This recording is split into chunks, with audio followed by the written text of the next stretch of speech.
I've probably been told more than 100 times over the course of my career that, Troy, I wish I would have met you about 10 years sooner. And what they usually mean by that is if I would have taken these actions or understood these concepts 10 years ago, 5 years ago, I could have made better decisions to prepare for retirement more intelligently. So that's what I want to do with this video. These are not necessarily the top 6 most critical and important things that you should avoid or attempt to accomplish. They're just simply 6 things that are important, and if you understand the concepts and can start to apply them to your retirement, these should put you into a more strategic position when you do ultimately call it quits. Because remember, you have the accumulation phase, which is when you're building and earning and saving a nest egg. And then once you get to that pre-retirement phase, which is 5 to 10 years away, that's leading into retirement. You're still building and still saving and still growing, but you're starting to realize that there is light at the end of the tunnel and you are going to retire. And then, of course, the retirement phase. That's when you start spending and distributing all those assets that you've accumulated over the years. So these are tips and suggestions that you can apply in the accumulation phase, but definitely should be thinking about in the pre-retirement phase. And all of this is to help you when you get to the retirement phase to have better choices, more options, and hopefully more money, pay less tax, and put you on a better path to retirement.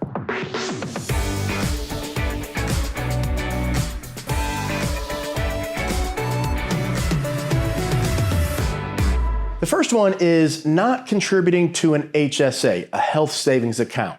So I think this is the most powerful account in the entire world simply because it's the only account where you can put money in and get a tax deduction. It grows tax-free, and then you can take it all out tax-free, of course, for qualified medical expenses. The caveat here is you must have a high deductible health plan.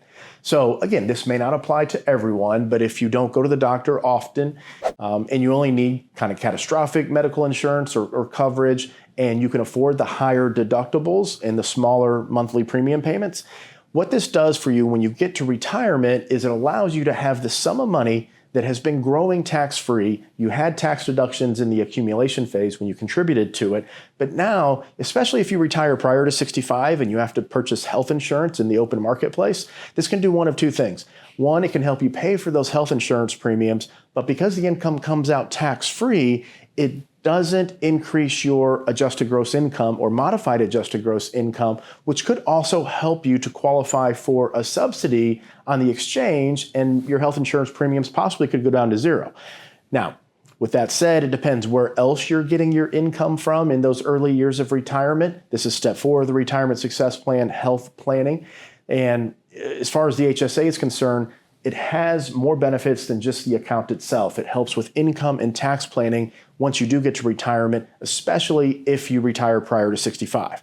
So I just wanted to briefly go through what does this mean? You get a tax deduction. I want to kind of show you, and then the money coming out tax-free, because financial planners and CPAs, we throw out these terms and just assume everyone clearly understands what that means. So I want to show you.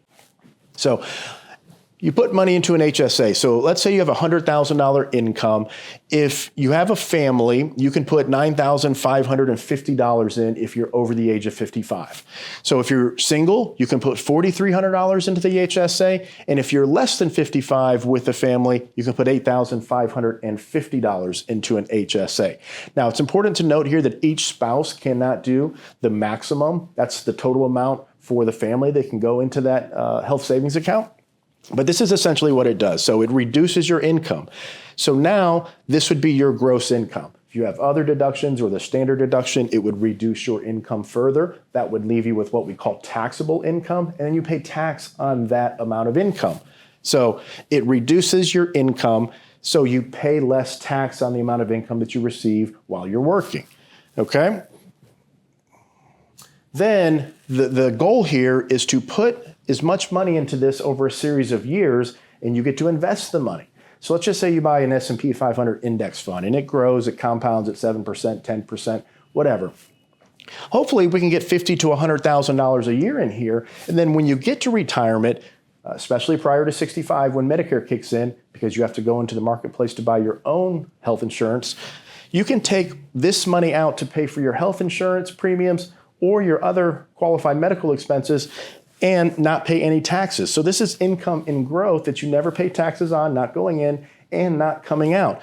But more importantly, from an income and tax planning standpoint, when you take this money out, it doesn't go on your tax return, so that can help keep your income down in retirement to hopefully help you qualify for a subsidy and even have lower health insurance premiums. So if you can afford the high deductible health plan, you're not going to the doctor all the time. It does give you lower monthly premiums, but you have a higher deductible. So check with your health insurance broker, check with your company benefits, whatever options you have to look at. This is a strong consideration for someone leading up to retirement. One of the big mistakes we see when we talk with someone for the very first time and we're going through what we call step one of the retirement success plan, which is understanding your willingness to take risk and then seeing if your portfolio is congruent with that willingness. It's extremely important, not just in the accumulation phase, but especially in the retirement phase. We often see that people are misallocated, meaning they're either too conservative or too aggressive. But I wanted to point out this, it's kind of like a bell curve. Theoretically, when we're younger, we should really be 100% stocks in all of our investments. Now, I'm not advising you to go 100% stocks, but theoretically, because when we have a long time to let that money grow and we don't have to take money out, because with your retirement account, you can't take it out without penalties prior to 59 and a half in most instances. Really, we want to be more aggressive throughout this time frame, theoretically. But then there's really this 3 years pre-retirement and 3 years post-retirement that we should be aware of. So this is where we're most vulnerable to what's called sequence of returns risk. So that's the combination of losing money in your accounts combined with taking money out. So if you lose 10% and you take 5%, your life savings has went down by 15%. Now, if that happens for a second year in a row, you take money out, you lose money. Now you're starting to negatively compound your life savings, and that can destroy it really, really quick. So the 3 years prior to retirement and the 3 years post-retirement, if we're going to be more conservative, that's the window where you really want to consider it, because you don't want to jeopardize your ability to retire by losing 30-40% of your life savings in the 3 years prior to retirement. And then in the 3 years post-retirement, that's when your money has to last the longest that it ever will. So we don't want to fall victim to sequence of returns risk here. To clarify why 3 years pre and post-retirement, so the Great Depression, World War II, and then the financial crisis from 07 to 09. Now, from 07 to 09, it took about 5 years for the market to regain its prior levels, but the S&P 500, when I talk about the market, that's what we're referring to, was down for 3 consecutive years. World War II, it took even longer than that for the market to actually regain its previous levels, but it's those down years. It's when the portfolio is losing money because it's going down and you're taking money out. That's the sequence of returns risk.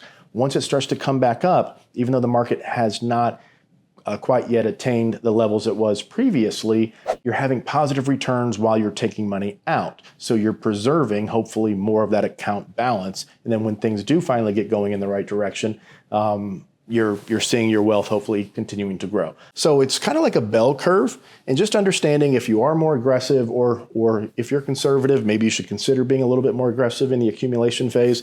But it's this 3 year window, pre and post retirement, 6 years total. You could extend that out to maybe 7 or 8, but understanding that during this period, it probably makes a little bit more sense to be more conservative, because you don't want something bad to jeopardize your retirement, and you don't want to fall victim to sequence of returns risk in that first 3 years. The third one here is not diversifying your tax buckets. So we've all heard to diversify your portfolio. And if you're an avid follower of this channel, you've heard me talk about this numerous times. But many of you may be watching this for the very first time. So very, very important concept here. We want to diversify our savings, our tax buckets, with all of our savings. So I just wrote savings in this account here because this is like your bank, this is your emergency fund, 50,000, 75, whatever that number is for you. Then your pre-tax, this could be inside your 401k, this could be individual retirement accounts, but it's money that you've put in, you've got a tax deduction for it going in, it's growing tax deferred, but when you take it out in retirement, you have to pay income taxes at that time and at whatever rates are in the future. Of course, you have the Roth, which is the money you pay taxes on your income today. You put it into your Roth and it grows tax-free. There's a 5-year rule you have to qualify for, but for the most part, this is going to be a tax-free account forever. But a lot of people are not aware of the 401k after-tax part. So you have a choice. Once you max out, usually in your higher earning years, again, the 5 years, 10 years before retirement, usually your highest earning years. When you've maxed out your pre-tax contributions to your 401k, most people, they put their excess savings into what we call a non-qualified account. So your savings account, your investment account outside the tax-protected shelter of your retirement accounts. Well, you need to ask your HR department or someone, whoever custodies your 401k, do I have an after-tax component inside my 401k? Of course, you want to build enough liquidity and savings and also investment accounts outside of all of these that matches your lifestyle, right? If you're planning on buying a boat or if you spend a lot of income, whatever it might be, you need enough over here. But for money you're saving for retirement, once you've maxed out the pre-tax, once you've maxed out the Roth, you can put money into the after-tax part of your 401k. And what's so special about this is all the money you contribute when you retire, you can roll those contributions into the Roth IRA. The reason why you want to diversify your tax buckets is so you have choices when you retire of where you withdraw your income from. And then you can control what goes on your tax return and what your taxable income is. Remember back to the HSA and the health insurance premiums. If all of your money in retirement is just in the 401k and IRA and the pre-tax, and you want to spend $70,000 a year, well, you have to take it all from there. $70,000 goes on your tax return. But if you've diversified your tax buckets, maybe we can take $25,000 from here. We can take $25,000 from here. We can take money from here. Now, the only thing that goes on your tax return is the withdrawal you made from here. So now your taxable income is $25,000. You now can qualify potentially for a subsidy. Your health insurance premiums may go down to $200 a month from $2,000 a month. Of course, every state's a little bit different there, but there are other elements of the tax code. It's like a net. The more income you have, and whenever you pull money from here, this always goes on your tax return as taxable income. The IRS, the Internal Revenue Code, is like a net. So the more taxable income you have, the more gross income that's subject to tax, it starts to pull in other potential sources of income and also can put you into a state of taxation with other elements of your retirement. So have a lot of videos on that on this channel here. Just understand, by diversifying your tax buckets, you have flexibility, you have choice, you can really manage what goes onto your tax return, which can have numerous benefits when you do retire. Number 4 is more psychological, and this is important, and it's something that we don't often see, and this can really determine if you have a more successful early years in retirement or you're living in more fear and uncertain about actually spending money. And a lot of it, I found from my experience, comes from the fact that we have not mentally adjusted to the seismic shift that happens in retirement. So you spend your entire life in the accumulation phase. You're saving money, you're putting it into all these accounts, you're hoping it grows, you're raising kids most likely, you have so many things going on with work and maybe with church and little league, and life is hectic, it's chaotic. That's the accumulation phase. You don't really pay as much attention to the money, you save it and you invest it and hopefully it grows. When you get to retirement, all that is over, right, for the most part. Now it's time to actually spend money, okay? So this is the big psychological shift. Here we're saving. We get to retirement, we're no longer saving because we don't have all these sources of income coming in anymore. Now we're actually spending all of that money. So what happens then? Well, do we have enough? Will I run out? How much do I spend? So this is why we create plans, so you have visibility into how your decisions today are impacting your future security. But the psychological shift that takes place is you go from the accumulation phase to the retirement phase. You go from savings to distributing. And this can be quite fearful for many people. So the more you kind of start to acclimate your mind and understand that, okay, once I get to retirement, it's really time to start distributing. And you need a plan, of course. But some accounts, they may spend down entirely while other ones are growing. Many different ways to kind of look at this, but most importantly, understand that you are shifting. This is a massive change in mindset, and it can be the difference between retiring more comfortably from a psychological standpoint and being in a lot more fear and stress and anxiety. So as a little bonus here to this one, if you're married, a lot of times one of the big psychological shifts that take place as well is you and your spouse, if you're both retired, now you have all this free time and you're going to be spending it together. Of course, you may have your own interests and hobbies and friends, but maybe you two worked for most of the past 40 or 50 years and you only saw each other in the evenings. Or one spouse was working, the other was taking care of the kids, and you really only saw each other in the evenings. Now, the kids are typically out of the house, you're retired, maybe you're both retired, whatever that looks like for your family. Now, all of a sudden, it's 24 hours a day. So psychologically, sometimes you have to learn how to fall in love again. You have to learn how to relate. You have to learn how to enjoy spending time with each other. So we've seen this play out, over the years, of course. And it's just a little bonus thing from a psychological standpoint that really is important to really start to prepare for and start to talk about with your spouse, because it can really make a big difference. And I don't know if this is, I think they're calling it the gray divorce. But one of the fastest rising demographics for getting a divorce in this country is people around retirement age and pre-retirement. So that could be contributing to it. I don't know for sure, but I do know we've experienced this firsthand with clients, and starting to think about what does life look like with my spouse, and understanding you're going to have all this time together can help to start talking about that and at least thinking about it. Number 5 is I don't want you to predetermine when you're going to take Social Security. Social Security is a tremendously critical element of your retirement. For many of you, it's going to be well over $1 million of retirement income. And if both spouses worked and you have some longevity, it could be $2 to $3 million.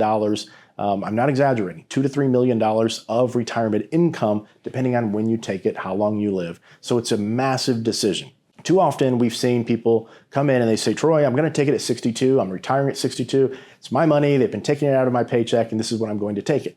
Look, it's your money. If that's what you want to do, go for it.